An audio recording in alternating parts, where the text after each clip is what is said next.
Good morning, everybody. I'm so delighted to see you all streaming into this event.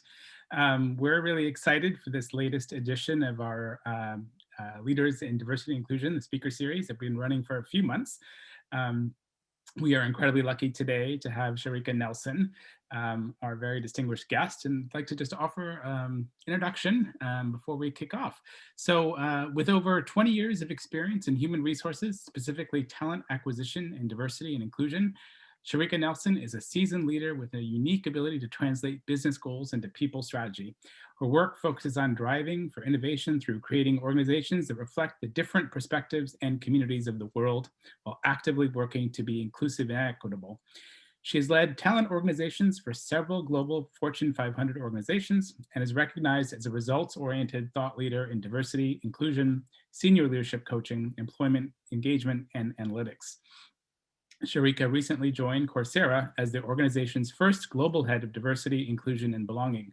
In this role, she'll partner with executive leadership and the organization to develop and implement a DIB strategy.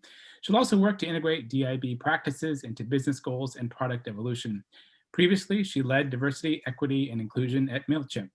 Before MailChimp, Sharika served as lead diversity business partner, GMS, at Facebook.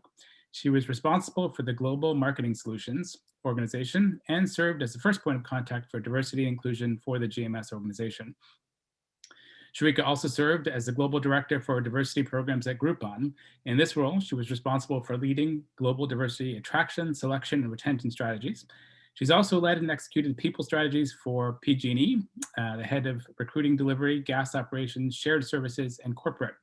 Previous experiences also include stints with AGL Resources, First Data, and The Right Thing, Inc., an ADP company. So while her path has led her to Silicon Valley and now back to Atlanta, Sharika is originally from Sylvester, Georgia, and is a proud HBCU graduate of Albany State University and a member of Delta Sigma Theta Sorority, Inc. Beyond her professional commitments, Sharika has served with local community organizations in both the Bay Area and Atlanta, and currently serves on the Alliance Theater Board and recently joined the Atlanta Girls School Board of Trustees. So with that, please join me in welcoming Shareka Nelson. Thank you so much for that introduction. It's always interesting to hear your own story told, so I appreciate that. And I am so excited for this conversation today. Great. Well, before I kick it off with the initial question, I also wanted to introduce my co-moderator, Jen Finlayson. Do you want to introduce yourself, Joe? Sure. I'm Jill Finlayson, and I'm the director of the Women in Tech initiative here at the University of California. And our goal is to increase the participation, persistence, and advancement of women and other underincluded identities in tech. So this is always a very exciting conversation for me to have, and I'm looking forward to sharing all of your insights and what you've learned from being at a number of different types of companies to see what's similar, what's different. So yeah, very excited to kick off, and I'll let Ramu ask the first question then. Great. Thank you, Jill. All right, so to kick it off, just I think a good segue from hearing your story. Maybe you can tell us a little bit more, Sharika, about your story and how you came to this work and why these issues are so important to you. Perfect place to start. It's interesting because I always say that my path has been sort of a meandering path that has brought me to this point in my career. But when I think about like the story of my why, which is always a place I start with the work around diversity, equity, and inclusion, I think it's extremely important that as individuals, we understand our proximity to the work, we understand our motivations for the work. So I'm always excited to share my own personal story as I collect the stories of others. I live by sort of two tenets or two primary focus for this work. The first is scripture, to whom much is given, much is required. The second is a quote from Maya Angelou, who is one of my favorite poets, authors, activists, and fictional family members in my head of all time. And she has a quote that says, "I do my best because I'm counting on you, counting on me." And when I think about sort of those two quotes, I grew up in rural South Georgia. So as you mentioned, I just relocated back to the Atlanta area. about a year ago, and you'll hear the Georgia come out more as I talk, but growing up in rural South Georgia, it was an interesting experience. It grounded me in some very strong values and perceptions of how not only I see myself, but how I see the world and how I see the intersection of my identities in the world. I grew up in a space where we still had segregated homecoming courts up until 1997, which is always interesting for people to hear. But I also grew up as the granddaughter of grandparents who were not allowed education, in some cases, any education, in some, third grade education, but were still amazingly impactful, amazingly committed to community and driving for better, the sense of who we are as a people, as a community of Black and African Americans. So as I started to pursue my career, as you mentioned, I am a proud graduate of a historically Black college and university, Albany State University. I noticed that there were, in most cases, an absence of individuals, of people, of experiences that were aligned with my own story.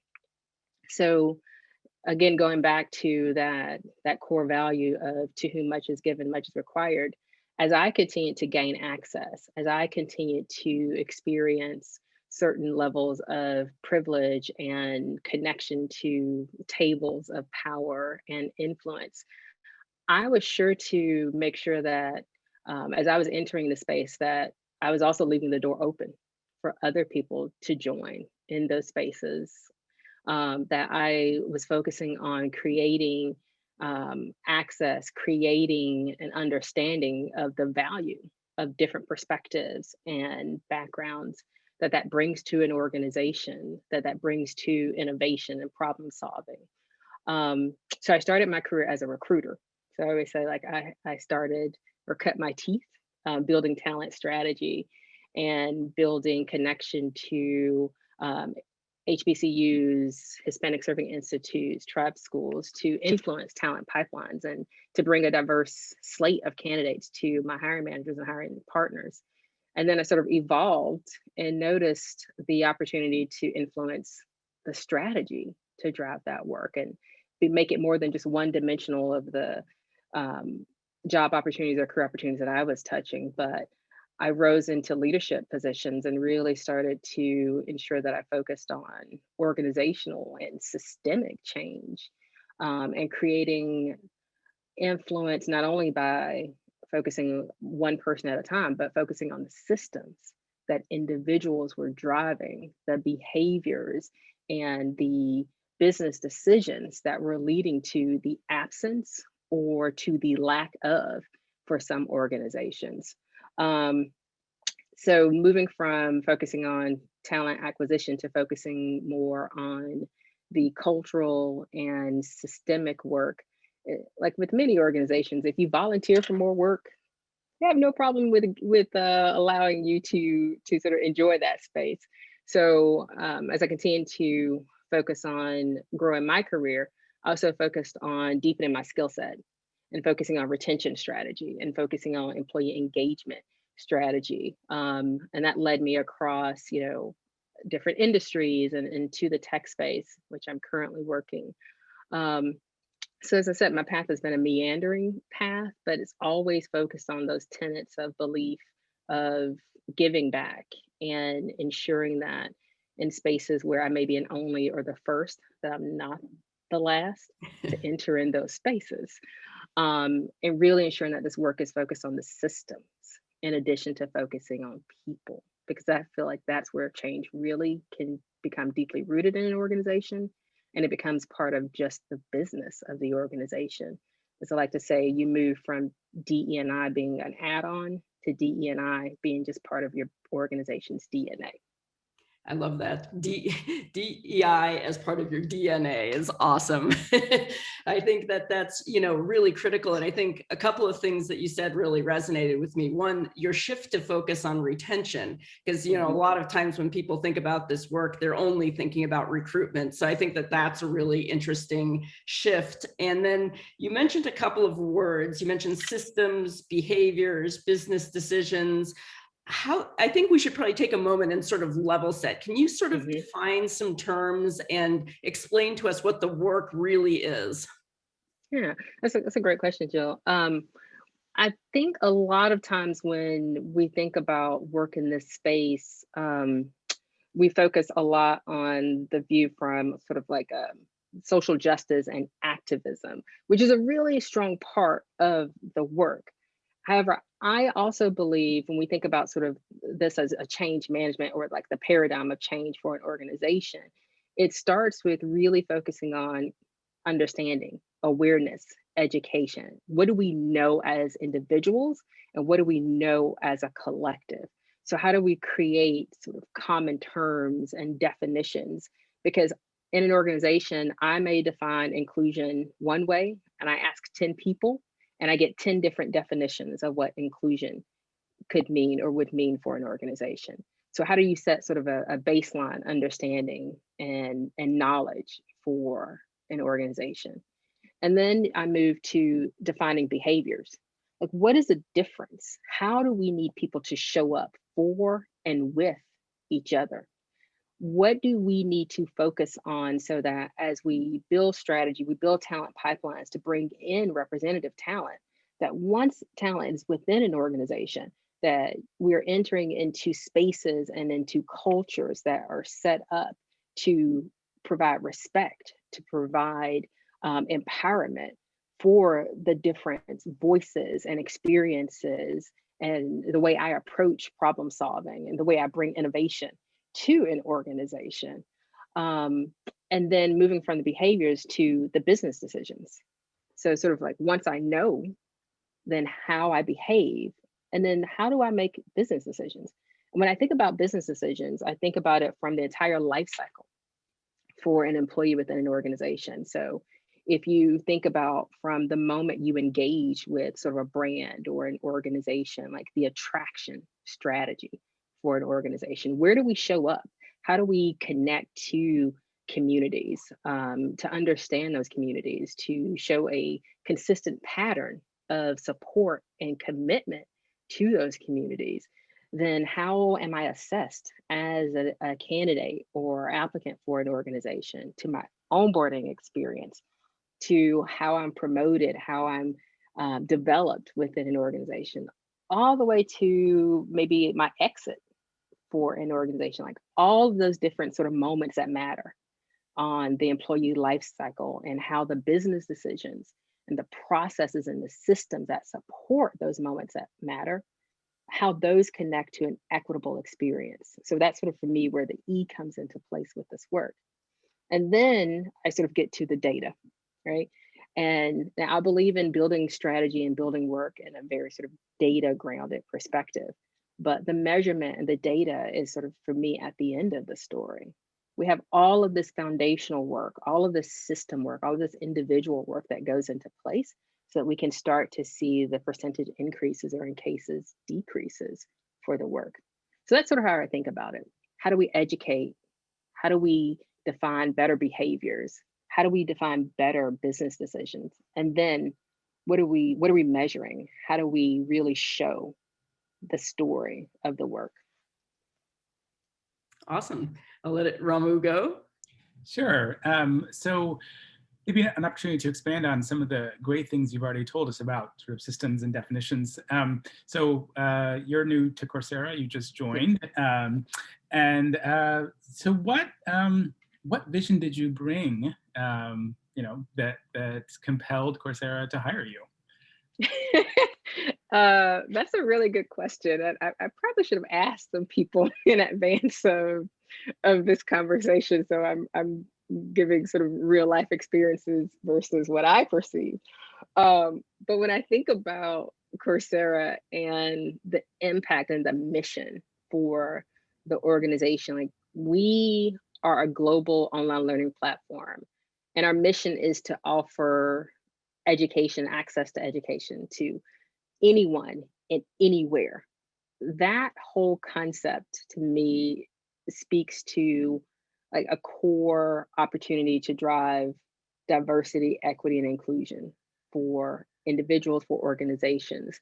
And I believe what was a connection point between myself and the organization was this belief in access, and that education and access to education is a foundational shifter for society. Some of the things that we talked about during the interview and engagement process were really about how our product, how our resources provide better understanding, how some of the coursework and the programs focus on addressing systemic racism and providing an understanding of the systems that empower any ism, any place in the world. When I think about some of the impactful work that we are doing, like we just announced last week a partnership with Howard University. And as an HBCU graduate, I'm extremely excited about that partnership and having that come to life. But what I really appreciate about Coursera is that not only is this work foundational to our internal environment, so how do we show up better as Courserians? How do we focus on creating not only representation, but also the right culture, the right systems and processes to support the right experiences and create the empowerment so that every Courserian can show up in the way that he, she, or they feel most authentically comfortable sharing with the organization? And how do we use our journey? How do we use our product to influence the world as a whole? How do we provide access so that individuals from various socioeconomic situations can improve and better his, her, or their life and influence a trajectory of generations to come?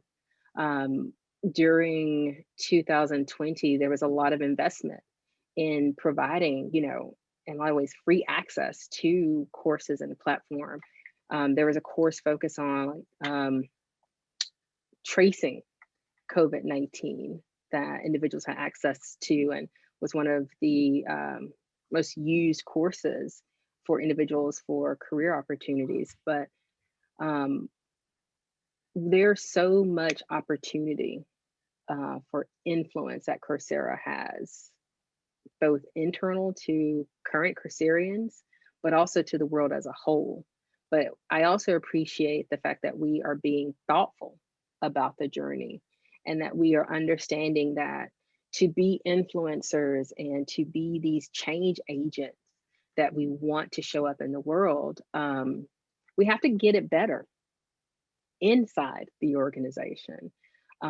We just announced last week that we are Corp B, which sets a very different standard for an organization and your commitment to your mission. That to me was a very visible step and an evidence of commitment to this journey of better. Now we're still defining what the journey of better means, because I've been there literally 60 days now. So we're still very early in our problem identification stage of the work. But I am super excited to be a part of an organization that is living out loud its mission of influence, both internally as well as externally. I'll just say, sorry, go ahead. I was just going to say, before I hand it off to you, Jill, I just wanted to say as an aside, what you're saying, Sharika, really resonates for me, because Berkeley Extension and Berkeley Global, we have a very similar mission, right? For educational access, really trying to transform the world and take this incredible Berkeley education to, to all learners. We're wrestling with the very same issues internally, kind of thinking about, kind of grounding ourselves and really working through some of these critical questions, because it's really essential if we are really to fulfill that mission. I was going to say a shout out to Carolyn, who's both applauding Georgia as well as applauding the Corp. So from our audience, and yeah, I think Ramu, you're absolutely right. This is it's such this bigger journey that you're on, this responsibility that you have, and perhaps you could tell us a little bit more. Like last time we spoke with Bo at Uber, and she was talking about the fact that Uber has drivers, it has riders, and it has the internal team. I think we're seeing sort of a similar thing at Coursera with, broad implications where you've got instructors, you've got students, and you've got your internal team. Can you talk a little bit more about, your mandate that extends beyond the internal culture? Yeah, that's a really good point. When I think about this work, we talked a lot about it grounding in systems, but also this work intersects multiple communities. So thinking about it from a community standpoint, so we have our internal employee population, we have our learners that are engaging with our services and our platform, we have our instructors, we have our partners, those be university educational partners or nonprofit organizations that we partner with. So we have multiple needs, multiple voices coming into our organization, as well as multiple paths out for us to influence. So one of the, I'll give you an example of how that's sort of coming to life for us. So when we think about this being Black History Month, one of our focus areas is how do we continue to amplify the voices of Black subject matter experts and expertise, Black excellence across multiple disciplines, right? And I'm a firm believer that our work is not about giving voice to communities or to individuals, because we already operate with our own voices. Our opportunity as an organization and as a platform is to create the space for those voices that we each have and we each bring to be amplified. So that's what we are working on. So we launched at the beginning of February, 21 for 21. So 21 courses that are across multiple disciplines, from technology to sort of personal development, where we've highlighted 21 Black African-American experts and created, visibility and sort of the highlighting of their expertise across these multiple industries. Like that's one tangible example of how we are committed to the doing, not just the saying of this work. Another example is that as an organization, as we take a look at our partnerships, as I mentioned, our partnership with Howard, now I'm bringing in HBCUs into our partner organizations. Also focusing on the representation of instructors, because we know representation is so key. And we think about like the implications from an education standpoint. Research tells us, and in multiple ways, I can cite multiple studies, that creating learning experiences where individuals, particularly those that may be historically marginalized or historically only in an environment where they have representation, where their stories are told in a way that is reflective and connective, where people who look like us, and I don't mean just physical traits of similarity, but their stories look like our stories, is really key in creating a sense of empowerment to the learning experience. So those are just tangible examples of how we are focusing on connecting to multiple communities, because this work is global for us. Like we are a global organization creating access and creating learning experiences, across the entire world. We need to reflect that in how we show up, as well as the expectations we have for our partners. So I think those are some of the things that we're getting better at, like defining those expectations, being very transparent and clear around like our own stances and how those influence the partnerships, where we choose to partner, how we choose to partner. So I think that's going to be part of our continued journey of better as an organization. But those are just some examples of how we're living that commitment out loud right now. Yeah, I think that representation point is super key. You know, there's been a lot of studies lately showing how business schools, the examples skew very heavily white male, and that this is not helpful to, you know, helping people come into these spaces. So have you had any, do you have like community guidelines? Have you had to enforce if there are instructors who are maybe not living those values? How do you deal with that larger population? That's a good question. And because this is one of those moments where I'll take the privilege of saying, oh, I've only been there for a short amount of time, right? Because I've only been there a short amount of time, I have not experienced that, or I've not been brought into any of those conversations or experiences where, you know, we've had what I would call maybe bad actors on our system or on our platform. I think from what I've seen, our teams do an amazing job of building partnerships and vetting content and partnerships and really helping to support individuals and organizations as they build for our learners. So I have not, you know, experienced that at all. I think one of the ways we're continuing to evolve with this work is thinking about how do we continue to be more transparent about expectations, and how do we sort of codify those expectations, right? And build them into the systems and our practices. That's where I could see us continuing to evolve the work.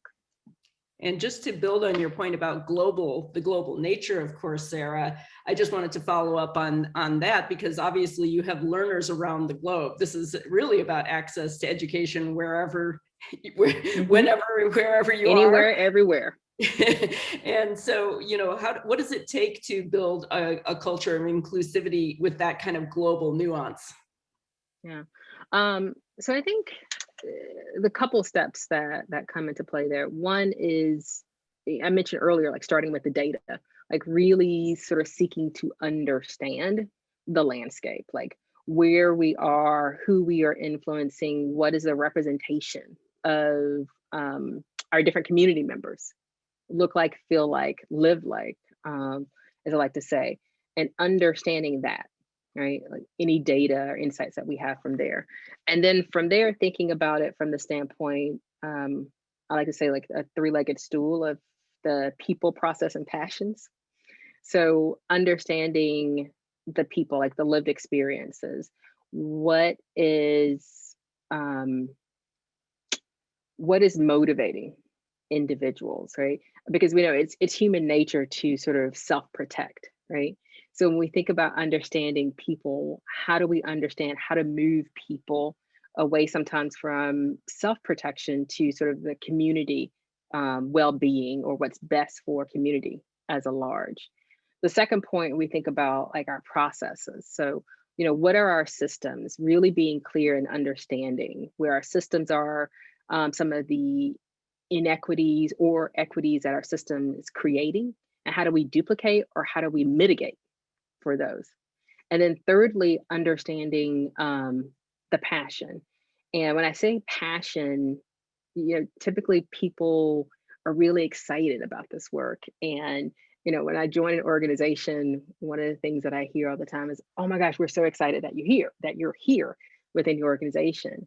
And my question in response to that immediately, sort of tongue in cheek, but really serious, is why? You know, why are you excited that I'm here? Because I'm really clear that this work is not about the me, it is about the we of this work.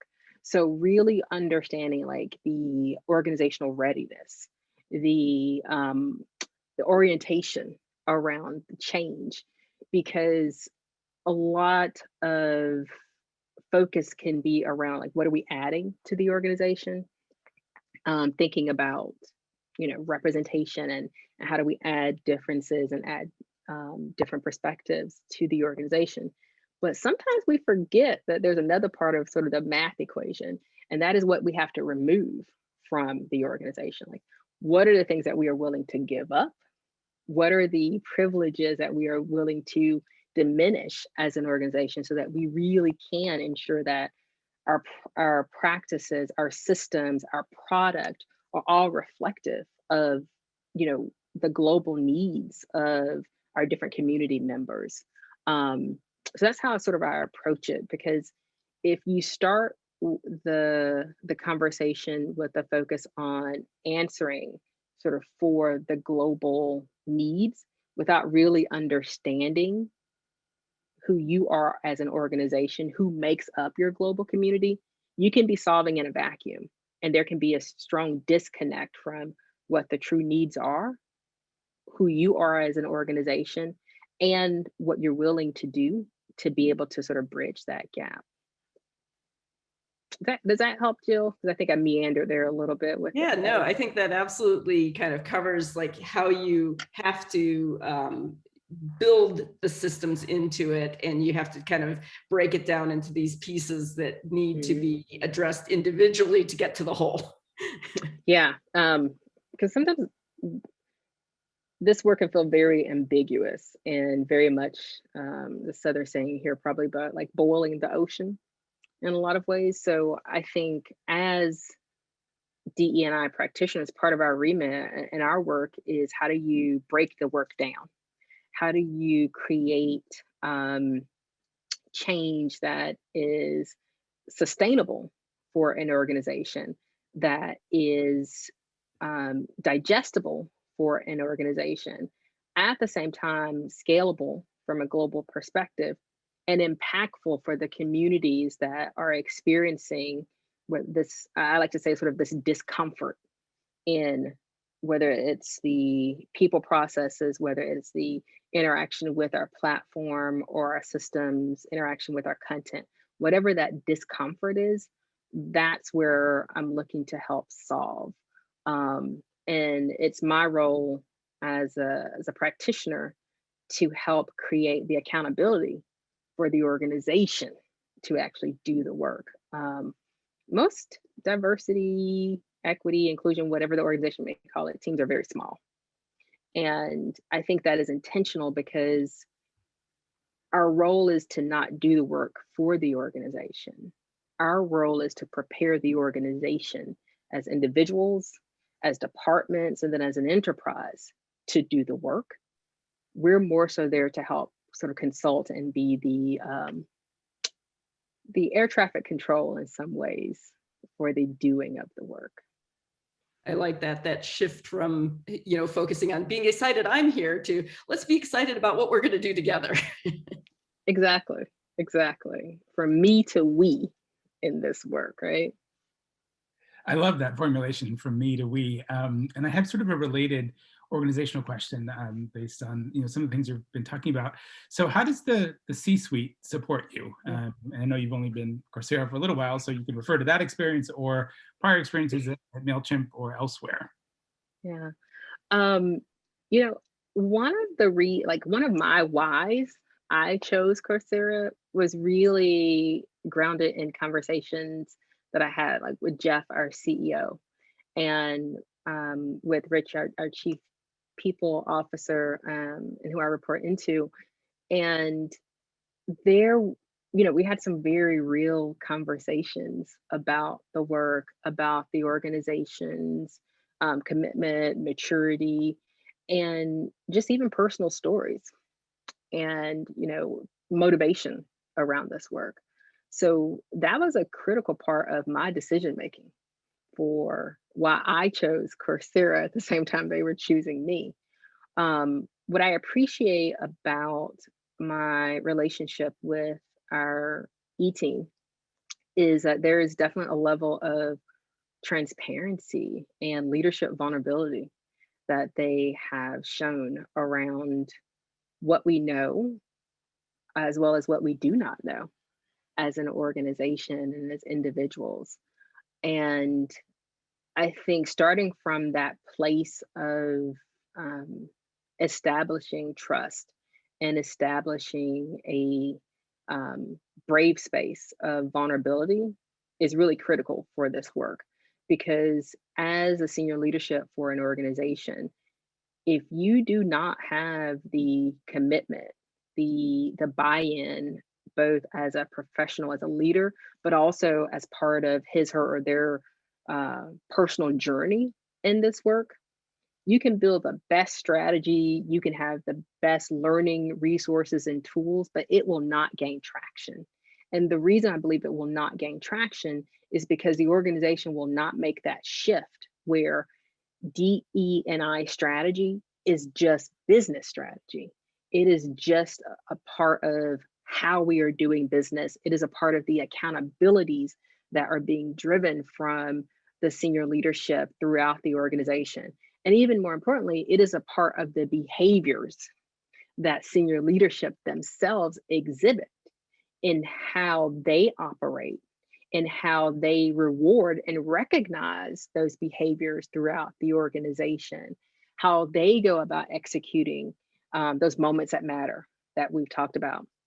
So, you know, I'm 60 days in, as I said, in the organization, but I am so excited about the relationship that I'm building with our executive leadership team, and, you know, understanding the motivation of our CEO and having that not only commitment and creating space and empowerment for me to do the work, but also the commitment for the work that they are willing to do.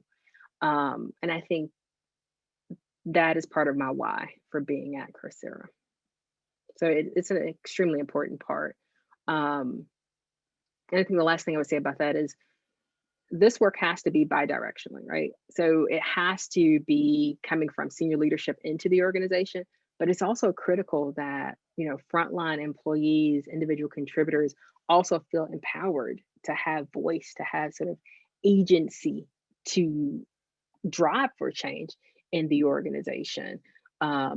So I'm also very excited that I see that ownership coming from both directions, and like there's pressure, quote unquote, in the system from both directions. And I think for us, when I think about like sort of next steps as we continue to evolve our strategy, it's not necessarily creating like the business case for this work, but for us, it's understanding the how we're going to do this work. And I appreciate starting in the how stage of this work without having to sort of take that step with starting with the why and the business case of this work. It's a different experience, and I'm appreciating it right now. That's fantastic. And, you know, it's amazing. You've given a couple of examples of the top-down support from the B Corp side, as well as from, you know, just their ability to be agile. And this is a year where agility has been particularly key. Yeah. You know, when you think about the impacts of COVID, the disproportionate impacts, the whole education has changed. People have lost jobs. You mentioned contact tracing trainings on your site. Can you talk about how maybe COVID has changed what you do and how Coursera has reacted to this, you know, crisis situation that we're all in? Yeah. 2020 was an interesting year, and I use interesting in an interesting way.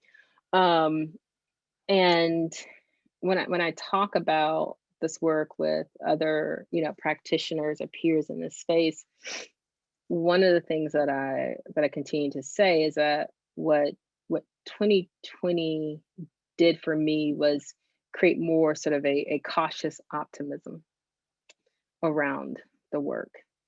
And what I mean by that and how it's influencing, I think, how I approach the work is we experience sort of this awakening for many individuals and many organizations. And then there were many of us that were saying, welcome. You know, we've been in this space of awareness, you know, for quite some time.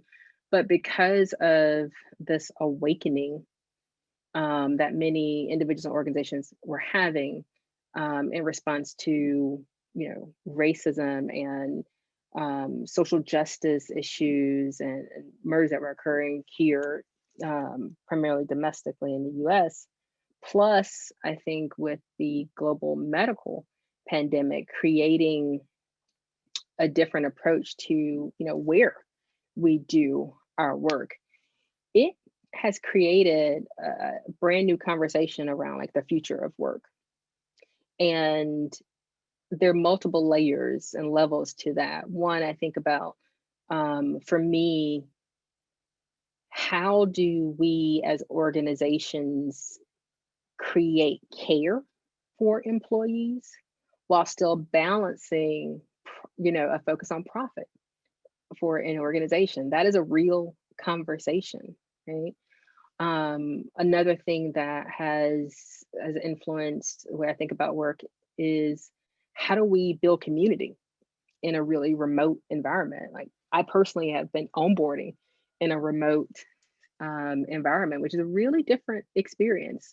And especially for me, my work is really all about people and building the connections in a lot of ways. So I've had to rethink that as an experiencer of remote inclusion, but also as sort of an influencer and builder of strategies to support remote inclusion and community development. The other thing that I've had to think about is equity in our people processes and practices because of this remote environment. And even as we think about, going back into physical office environments, this year or into next year for Coursera, we'll have people who are, working in hybrid situations. So some that will be working in office, some that will be remote 100%. I myself am a 100% remote employee. So how do we ensure that equity from a standpoint of, I'm not at quote unquote the home office, but how do I get access? How do I get visibility? How do I get key assignments and development opportunities, right? So it's created really a new work stream when I think about diversity, equity, and inclusion, and how we are going to have to approach all of these nuanced differences for the future of work. And lastly, I think about, I was reading a study a couple of months ago, and I think it may have been a Korn Ferry study, but don't quote me on that. But it was really about organizations that will quote unquote win in the next 2 to 3 years. And it focused on this concept that I've sort of really taken to heart of care. How do organizations, particularly how do leaders on a day-to-day basis show care for employees, and care from the sense of being empathetic to the total person that an individual brings into the work environment, care from the standpoint of employee experiences like feedback. How do you give consistent and valuable and timely feedback? How do you balance the identities that an individual brings to the work environment and the social challenges and experiences that many of us are having that are impacting how we show up on a daily basis? So I really am thinking about, this concept of care for leaders and for organizations, and what does that mean when we talk about inclusive leadership? So as you can see, I have a lot of thoughts about the future. That issue of care comes across in a lot of different ways. And one of them, there was just an article that was shared this morning that talked about how men get more actionable feedback. And this doesn't necessarily come because they don't care about women. Sometimes it happens because they care about women and they don't want to discourage them, right? And so working with people to not only care, but think about consequence and how to care in ways that are constructive, I guess. Yeah, there's a lot of research out there that shows like differences in feedback. And I think you're right that the reason why we see different levels of feedback or consistency in feedback is sometimes the unsureness of, how do I give challenging or maybe not so positive feedback? I'll take my own personal example to, a Black female employee who is also experiencing, external challenges. We think about the pandemic and the disproportionate impact on Black and Brown communities. We think about this past year and the heightened visibility around, police brutality and murders within the Black community. Like, I often say, as a practitioner, I sometimes am the target of the very thing I'm fighting against. So because of that unique perspective, I can understand like the hesitancy.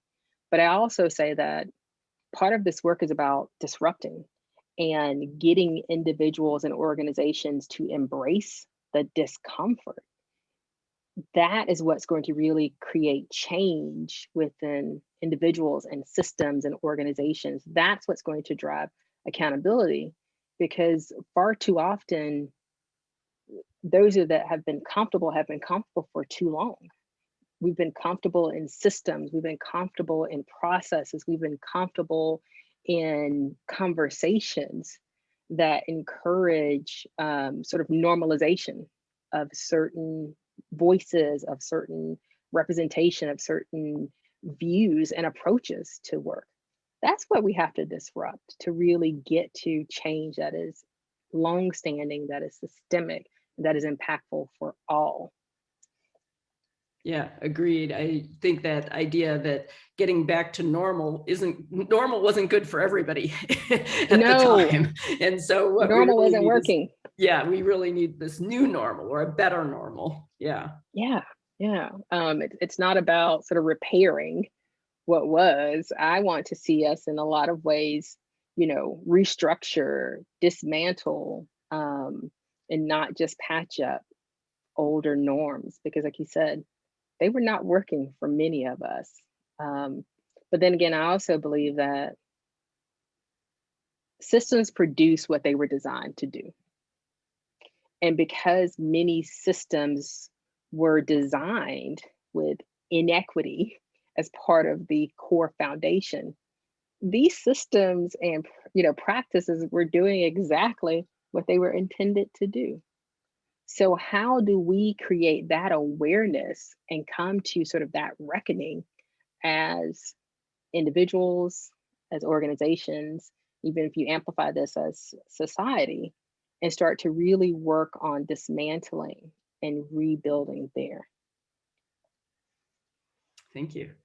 So what's fascinating to think about then is, if disruption is a really essential tool in making change happen, and if making people uncomfortable is also part of that, and sort of dismantling these age-old structures that you're talking about, you're obviously going to start encountering resistance, right? The organizational antibodies start kicking in, and people look for ways to reconstitute those structures. So how do you counter that resistance? How do you meet people, where they are? Yeah. And I think that's a core part of it, because as I mentioned earlier, having that understanding of sort of the landscape and being able to really understand where people, processes, and sort of the passion, like that organizational readiness, is a core part of this work. And what that allows me, other practitioners, to do is to understand what the organization can absorb, right? So for me, if I may have a list of like 30 opportunities for an organization, what I also know is that we cannot maybe digest all 30, within the first 6 months. So how do I help the organization to be methodical about ruthlessly prioritizing all of those, this fictional 30 list that we have, all of those priorities in a way that creates insight into what all of our opportunities are, but also creates understanding of how and why we are approaching those. Now, when we talk about resistance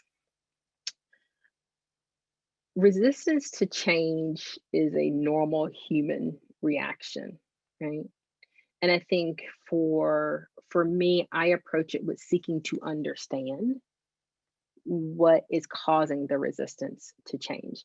And in many cases, my experience has taught me is that it is a reaction to hold on to those things that were empowering my comfort, or we're empowering what I've defined as like my norms or sort of my value set.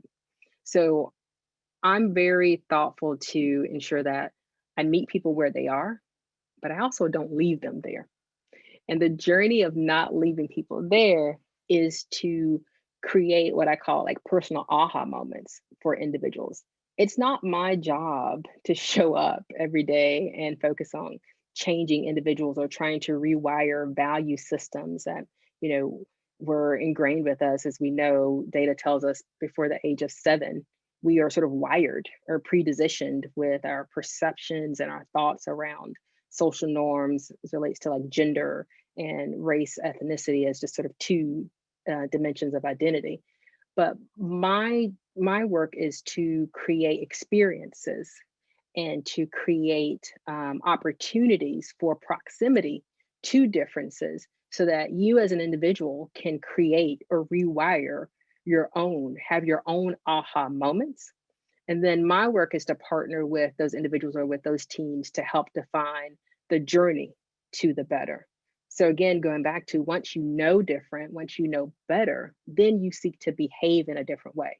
And that's where I can meet the individual to help build or define the strategy or the plan around getting to those better behaviors to get to those better business decisions. But this work is also about, timing, right? So how do you pace an organization? Because we can implement these broad stroke change initiatives, but are they going to last? When you look 6 months, a year, 18 months, will that change have really taken root in the organization as a whole, or will it have only addressed like surface level?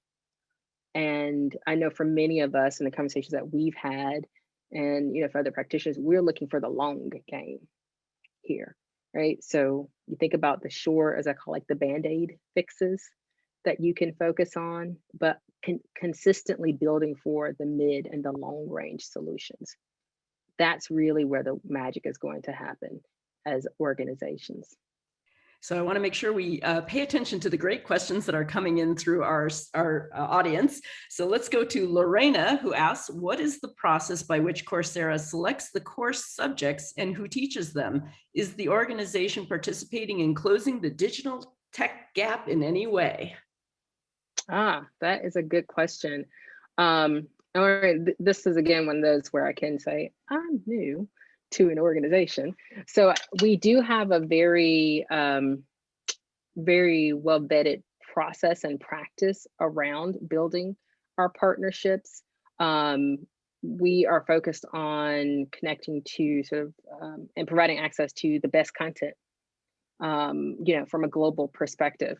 But as I mentioned, one of the opportunities that I think about as we have to get better is how do we define best, right? Like how do we maybe rewrite some of our norms around better institutions and better voices of expertise to continue to increase representation. We're not perfect in that area, but I think that we are continuously becoming extremely more deliberate about those definitions of better.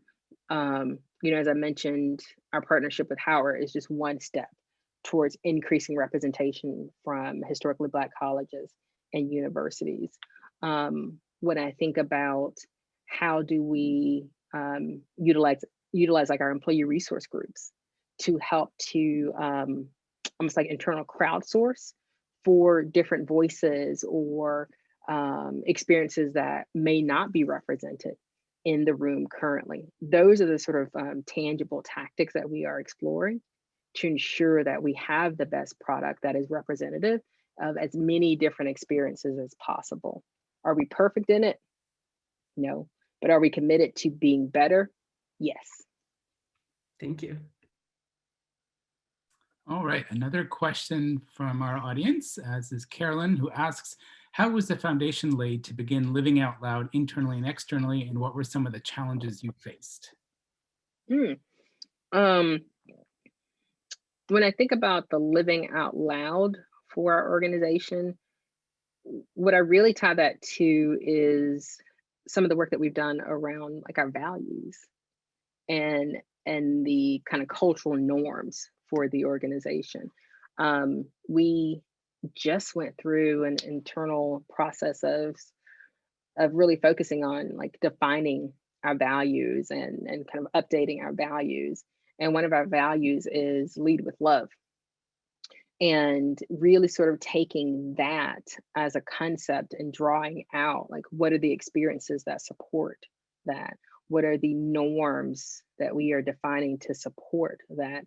And then thinking about like these systems again that are in place to help support and bring that to life.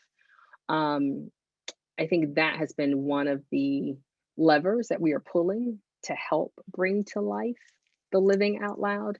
I think the other things that we are focused on currently is the defining work of our strategy. So I was fortunate where I walked into an organization where there was some framework already developed. We are now sort of building on top of that framework and evolving our strategy.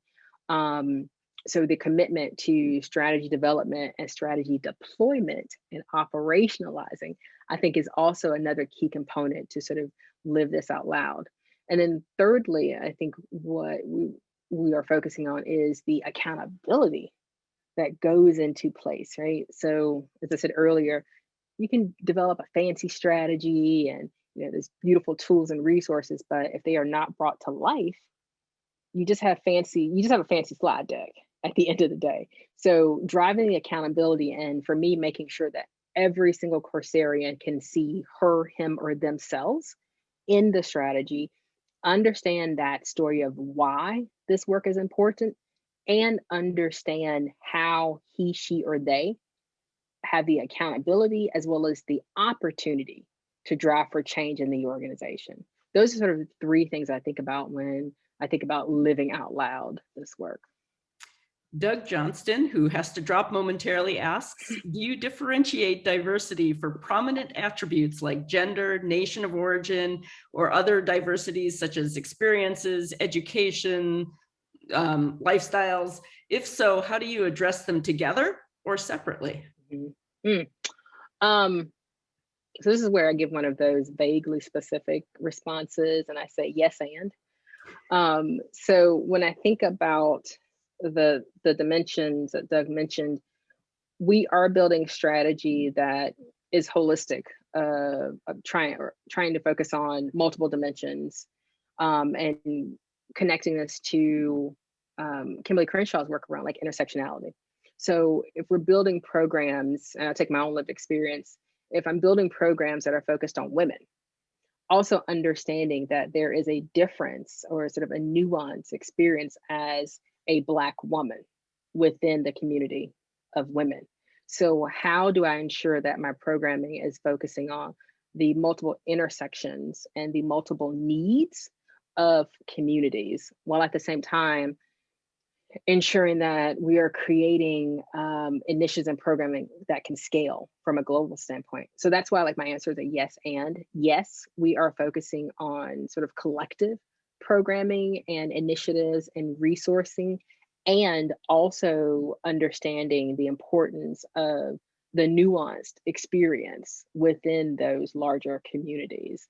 So I'm trying to approach it in both ways.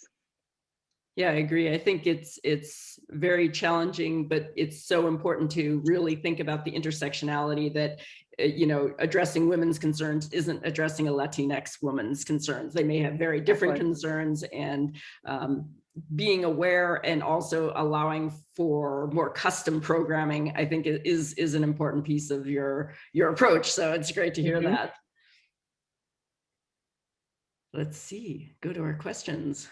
Ramu, go ahead. Yeah, the next question, I guess, is actually just a request. Elena asked, can you please share the article on giving feedback that you just referred to? So Jill, if you have a link to that piece, you can. I can actually, thank you. Go ahead and ask the next one while I do that. All right, so then next question is from Hena, and she asks, as a woman of color, I struggle with the idea that I am constantly asked to lead or work on DE&I initiatives.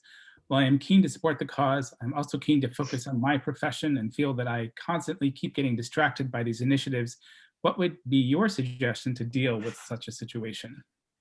You know, Hannah, that's a great question, because I personally connect as a woman of color to this question, and then I also have a view as a professional who works in this space. And my advice has been, because I've gotten this question in my career, is for individuals that represent, you know, a dimension that may be historically underrepresented within an organization, is to first focus on self, right? And I say that in a way that I want individuals to do it in a very unapologetic way. And the reason why is because I recognize that anytime I enter into a space, a conversation, a work group, a panel discussion, that I am often dismantling stereotypes. I am often creating a different narrative for individuals that may not have proximity to my dimensions. So for me, I start with how do I show up best as myself? How do I perform best in my role? Because the interactions that my excellence shows and creates is rewriting. So I am doing the work.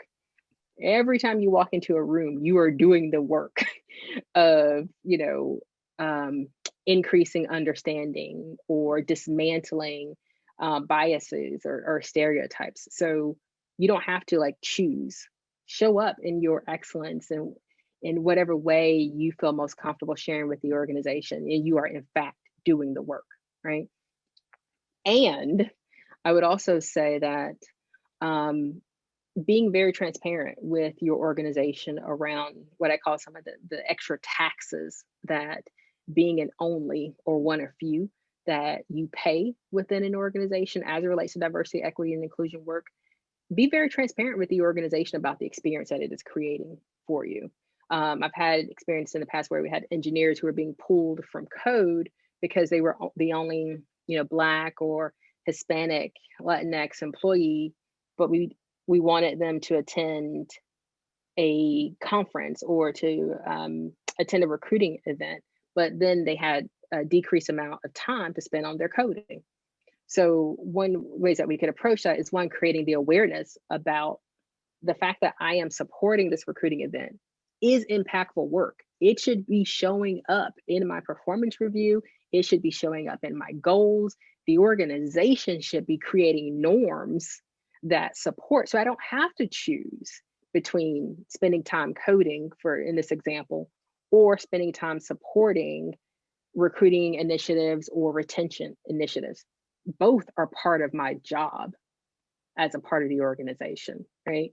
But sometimes you have to mature the organization to that stance, right? So I think that's where being very transparent with the organization about the experience is creating, that is going to create awareness, and you can work from there with the organization. But I get it from both a personal experience as well as the professional experience as the person who's asked, other women of color to give time. It is a challenge. And I always start with self-care.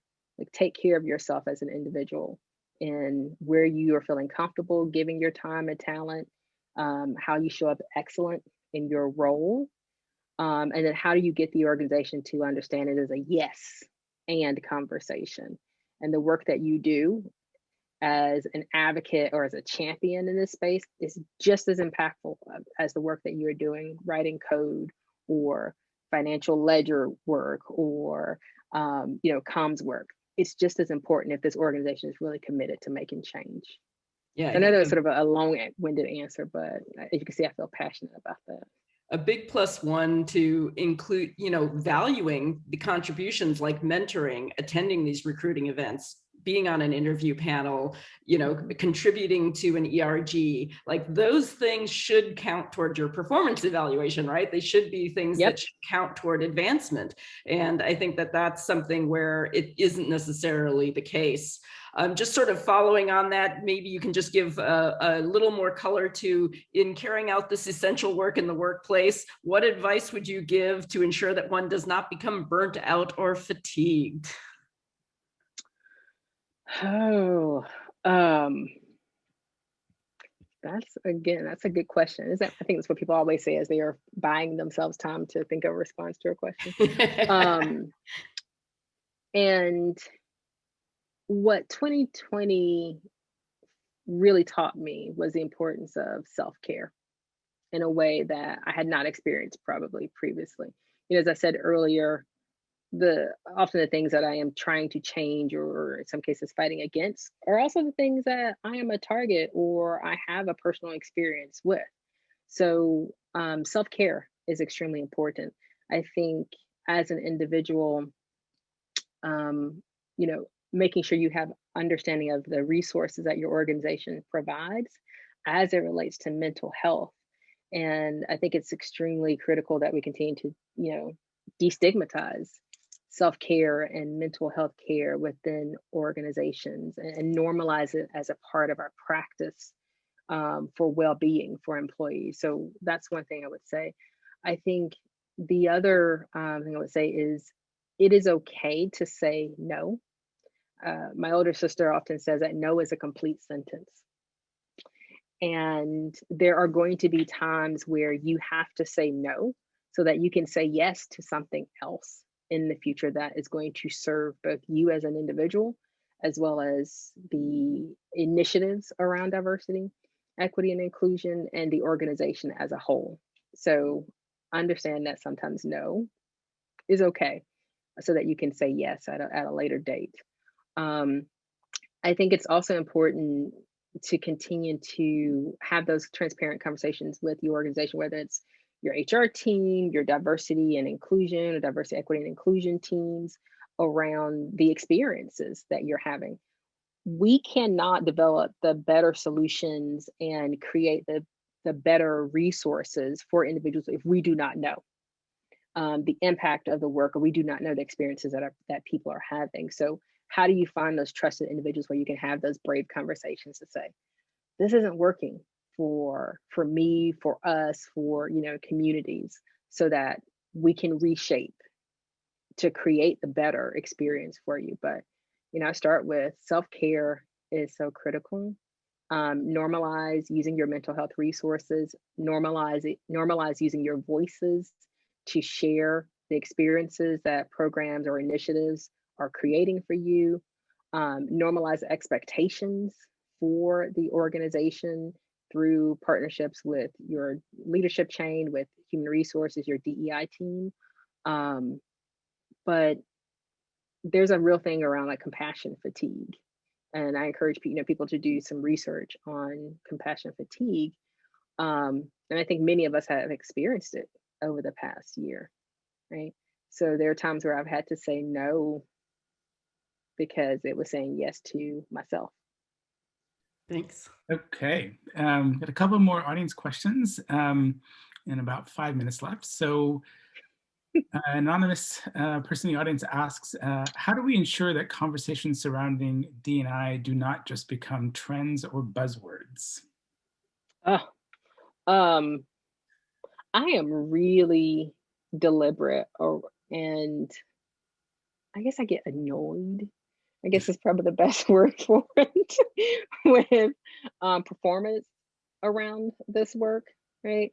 So I think because of my position, I have a little bit more privilege to call in those experiences, right? But I think this is where the focus around understanding accountability really comes into play for an organization. I think this is also where ensuring that diversity and inclusion work is not an add-on to an organization, but how do you really sort of step back and ensure that it's woven into the business goals and objectives, like your OKRs or your goals, because we water what we want to grow. And if we are focusing on watering these initiatives through business goals, business strategy, OKRs, they will grow and they will take root in an organization. So focusing on creating accountability, focusing on weaving the work into your business goals and objectives, and also focus or creating sort of norms around calling in and calling out at times the good behaviors, business decisions, like celebrate and have these ripples of joy when you're getting it better, because that also sets a behavior norm for calling it out or calling it in those moments where we are not getting it better or we are not getting it beyond just the performance of the work. So I think those are probably 3 tactics I would use there. All right, I'm going to try and bring in the last couple of questions and a question for you, kind of wrap it all up for advice. All right. So when we want to go for tangible advice, Kimberly wants to know, she's on a board, she's got other board members who have companies and they're not taking action in their companies. She wants to influence her peers. Nicolette is a individual contributor, not part of HR or DEI, and she wants to know, how can she contribute? And then broadly, the question is, for somebody who is in HR, what is the tangible advice you would give them to take an actionable step? So got 3 different audiences. Each one has kind of a different role. What is your advice to them? Okay, Jill, that's a good weaving together of those questions. And I immediately want to parse them back out. And you can answer, you can give it one piece of advice to each of them. How's that? Okay, so I'm going to try to be succinct so we can get all 3, but this is almost like where I think about the head, heart, hand model for this work. So figuring out where to engage people. So from a head perspective, thinking about what are the research, the articles or white papers or education tools that you can bring to the conversation so that you can sort of shift people's understanding, like their intellectual connection to the work. That's going to work for some people. For other people, it's more of a heart connection. How do you create an emotional proximity to different lived experiences? And that may be through, as you are comfortable sharing your own lived experiences or creating awareness or audience with other communities through brave spaces and organizations. But I'm also careful that if you follow that path, that you are not asking individuals to relive trauma or experience drama just for the edification of others. So doing it in a way that is very thoughtful and respectful to both parts of the conversation. And then thirdly, focusing on the hand aspect. There are some people who intellectually get it, they emotionally are connected and passionate, but they have no clue what to do. So in some cases, meeting people where they are to be very clear about what are the specific asks, what are the actions, and outlining those for individuals, that's going to activate their hand. So I hope that touches upon all 3 of your situations, and maybe thinking through that head, heart, hand model. Fantastic. Well, on behalf of myself and Ramu and Berkeley Global, we want to thank you, Sharika, for this wonderful conversation today. We want to thank our team at Berkeley Global for supporting these conversations. We think this is really important information to share and to help, everybody move along this continuum toward where we all want to be and having equitable workplaces and equitable opportunities. So thank you, Sharika.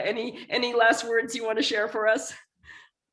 Again, thank you for the opportunity. I'm deeply honored to join you in this discussion and appreciate creating space for such important dialogue and connection around this work. And I think what I would say is just encourage people to understand that this is a journey of work, and if it were easy, there would be a single book that tells us all how to do it. That is not the case. We are really trying to focus on challenges and issues that are systemic for our culture, for our society. And those are reflected within our organizations and within our own individual experiences. So I appreciate all of us that are working in our different ways and our different spaces to try to shift individuals, organizations, and our society to that better. So continue the work. Thank you for the work. And I look forward to continuing to connect even beyond this discussion today. Thank you. Thank you again. And thanks to all of you who joined us this morning. We have a lot to take away and think about today and beyond. Please join us for our next event. We'll be sharing that information. And in the meantime, be well. Thank you.